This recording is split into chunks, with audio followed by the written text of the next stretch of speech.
Welcome to Gajas kitchen. இன்றைக்கி வரகரிசி கிச்சடி செய்ய போகிறேன். வாங்க எப்படி செய்யலான்றதை பார்க்கலாம். முதல்ல அதுக்கு தேவையான பொருளெல்லாம் பார்த்துடலாம். கேரட், பீன்ஸ், உருளைக்கிழங்கு, தக்காளி, பச்சை மிளகாய், கொத்தமல்லி, கருவேப்பிலை, வெங்காயம், இஞ்சி பூண்டு பேஸ்ட்டு. பச்சை பட்டாணி வேணும்னா நீங்கள் போட்டுக்கலாம். இன்றைக்கி நான் பச்சை பட்டாணி ஆட் பண்ணல. 2 கப் வரகரிசியை கழுவி அரை மணி நேரம் ஊற வச்சு எடுத்து வச்சுருக்கேன். குக்கரில் தான் செய்ய போகிறேன்.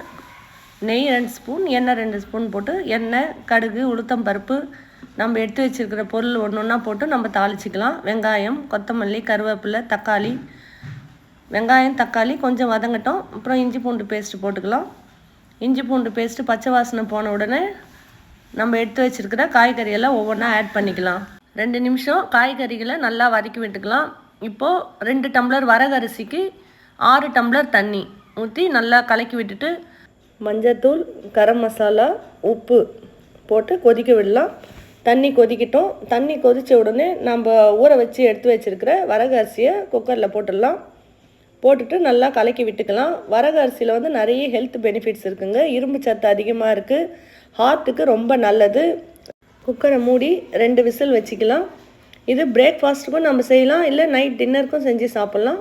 இப்போ 2 விசில் வந்துடுச்சு. ஸ்டீமும் அடங்கிடுச்சு. ஓப்பன் பண்ணி பார்த்துடலாம். பாருங்கள், சூப்பராக கிச்சடி ரெடி ஆகிடுச்சு. தேங்காய் சட்னியோடு சாப்பிட போகிறோம். நீங்களும் ட்ரை பண்ணி பாருங்கள். வீடியோ பிடிச்சிருந்தா லைக் பண்ணுங்கள், ஷேர் பண்ணுங்கள், கமெண்ட் பண்ணுங்கள். மறக்காமல் சப்ஸ்கிரைப் பண்ணுங்கள். தேங்க்யூ.